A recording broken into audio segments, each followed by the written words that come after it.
যে কারণে অন্যরা আপনাকে সস্তা মনে করে। একটু খেয়াল করে দেখুন, পৃথিবীতে যে জিনিসগুলো সহজে পাওয়া যায় মানুষের কাছে সেগুলোর মূল্য কম।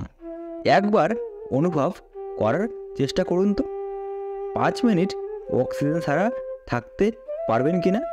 অক্সিজেন এত দামি হওয়া সত্ত্বেও খুব কম মানুষই সেটার মূল্যায়ন করেন। যখন সময় মতো পর্যাপ্ত পরিমাণে বৃষ্টি হয় তখন কিন্তু আমরা বৃষ্টির মূল্য বুঝতে পারি না। বৃষ্টির মূল্য আরও অনুধাবন করি যখন একদম কাঠ ফাটা রোদ, বৃষ্টির খুব দরকার কিন্তু বৃষ্টি হচ্ছে না, তখন কিন্তু আমরা প্রত্যেক ফোঁটা বৃষ্টির প্রয়োজন বুঝতে পারি। যখন বাজারে আলু বা টমেটো অনেক বেশি হয়ে যায় তখন কিন্তু তার দাম কমে যায়। এবার খেয়াল করে দেখুন, যখন বাজারে এগুলো খুব কম পাওয়া যায় তখন এর ভ্যালু অনেক বেড়ে যায়। যে মানুষটিকে চাইলেই পাওয়া যায়, একটু ডাকলেই ছুটে আসে, তার ভ্যালু কিন্তু অনেক কম। এবার আপনার জীবনের সাথে মিলিয়ে দেখুন, আপনি যার কাছে অথবা যাদের কাছে নিজেকে অনেক অ্যাভেলেবেল রেখেছেন, যখনই ডাকা হয় তখনই আপনি হাজির। একটু ভেবে দেখেন, তাদের কাছে আপনার তেমন কোনো দামই নেই। এবার বিপরীতটা ভাবুন, পৃথিবীতে যত দামি জিনিস আছে, মানে যে বিষয়গুলোকে আপনি অনেক বেশি মূল্যায়ন করেন, যে জিনিসগুলোকে আপনি অনেক বেশি দামি বলে অনুভব করেন, সেগুলো কিন্তু এত অ্যাভেলেবেল না। দেখবেন স্বনামধন্য প্রতিষ্ঠান যখন তাদের সবচেয়ে দামি প্রোডাক্ট তৈরি করে, সেটা কিন্তু খুব বেশি তৈরি করে না। এখানে তারা চায় এটি যেন মার্কেটে আনঅ্যাভেলেবেল থাকে, কেউ চাইলেই কিন্তু এই প্রোডাক্টগুলো পাওয়া যায় না, তাই তার মূল্য অনেক বেশি হয়। নিত্য প্রয়োজনীয় দ্রব্য সামগ্রীর দাম যখন বাড়ে তখন স্বাভাবিক এটা মার্কেটে কম পাওয়া যায়। এর কারণটা কিন্তু সেই মার্কেটে অ্যাভেলেবেল না।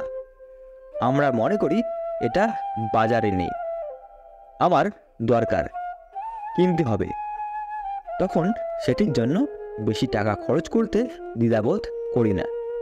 আমরা মনে করি এটা বাজারে নেই, এটা আমার দরকার, কিনতে হবে, পাচ্ছি না, এই জন্য দাম বেশি। আমাদের শরীরের অর্গানগুলো যতক্ষণ পর্যন্ত ঠিকঠাক কাজ করে এগুলো যে কতটা মূল্যবান তা ফিল করতে পারি না।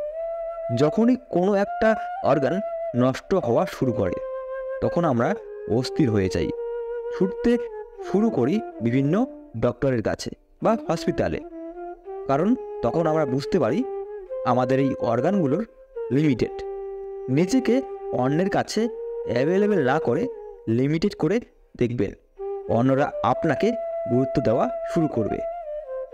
আমি এটা বলছি না যে আপনজনদের সময় দিবেন না বা আপনজনদের কাছে অ্যাভেলেবেল থাকবেন না, অবশ্যই আপনজনদের সময় দেবেন, তাদের সময় দেওয়া উচিত।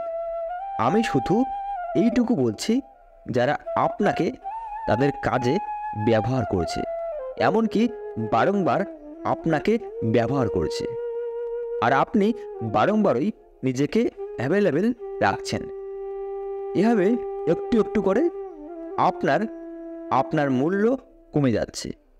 এই জায়গা থেকে বের হয়ে আসুন, নিজেকে মূল্যবান গড়ে তুলুন, ভাবতে শিখুন পৃথিবীতে আপনিও একজন গুরুত্বপূর্ণ ব্যক্তি। খেয়াল রাখবেন এটা করতে যেন অহংকারী না হয়ে যান। আপনি আপনার মতো আরেকজন মানুষ পারলে দেখান তো, পারবেন না, কারণ আপনি একাই কিন্তু এরকম, এবং আপনিও একজন ব্রিলিয়ান্ট ব্যক্তি।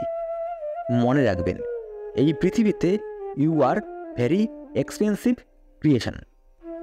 তাই আগে নিজেকে মূল্যায়ন করতে শিখুন, তাহলে অন্যরাও আপনাকে মূল্যায়ন করবে। ধন্যবাদ। ভিডিওটা এখানে শেষ করছি, দেখা হচ্ছে পরের ভিডিওতে।